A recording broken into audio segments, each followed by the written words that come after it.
It was a Friday evening in Manhattan. The city ablaze with lights and hidden whispers. My wife, Lauren, had spent hours preparing for the annual corporate gala of my company, Henderson and Wolf Investments. She looked breathtaking, a deep navy gown sculpting her figure, honey blonde curls spilling over her shoulders. And that familiar perfume she wore when she wanted to captivate. I stayed silent as she admired herself in the mirror. She believed this gala was my boss's event.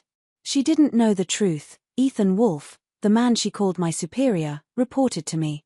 Years ago, I sold my shares under a false identity and quietly regained control through a hidden trust. No one, not even Ethan, suspected. Tonight, I intended to measure her loyalty. The ballroom glittered with New York's elite, models, CEOs, and smiles hiding sharp ambition. Lauren clutched my arm, excited. Her eyes shimmered when Ethan arrived, tall, confident, his tailored black suit flawless. He exuded a man who thought he ruled the world. "Jason," Ethan greeted, slapping my shoulder. "And this must be the famous Lauren. Now I understand why you skip late nights at the office." His charm was palpable, but his gaze lingered too long along her neckline. Lauren laughed, brushing her hair, a silent signal every man notices. I sipped my bourbon, serene. Ethan had no idea whose game he'd stumbled into. Throughout the evening, he sought her company, topping off her glass, complimenting her dress, leaning close enough for her to feel his breath.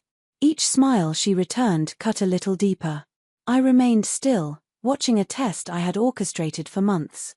2 weeks prior, I found late-night deleted messages on her phone, one saved under a fake contact.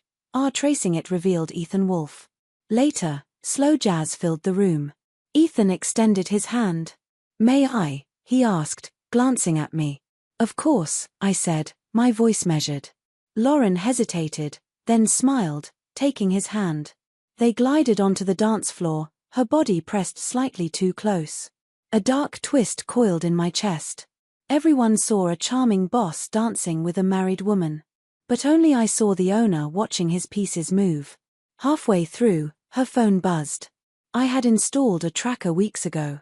Room 707 reserved under E-Wolf. I didn't react, finishing my drink with a faint smile. Later, I excused myself and stepped outside. From the balcony, I watched her whisper to Ethan. They left together, thinking they were unseen. 15 minutes later, they entered room 707. I followed quietly, keycard ready. Everything was set, reservation, cameras, champagne waiting. Through the door's crack, I saw exactly what I needed. Ethan's jacket fell. Lauren's laughter echoed, the same laughter that once drew me in. I didn't intervene. I watched until every betrayal etched itself in my mind. Then I left, locking the door. Back at the gala, I returned as calm as ever.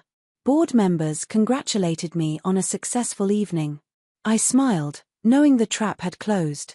At midnight, hotel staff knocked for a noise complaint. Security opened the door, cameras rolling. Ethan's family man image shattered. Lauren's flawless facade burned with his. The next morning, the scandal spread. Ethan Wolf resigned. My lawyers ensured the company reverted to me immediately. Lauren tried calling. I ignored her. When she finally returned home, her eyes swollen, she pleaded, "Jason, please. It was a mistake." I held her gaze. "You knew exactly what you were doing," I said softly. "The only thing you didn't know was who you were doing it to." She froze. I handed her a folder, ownership papers, resignation documents, all signed by me.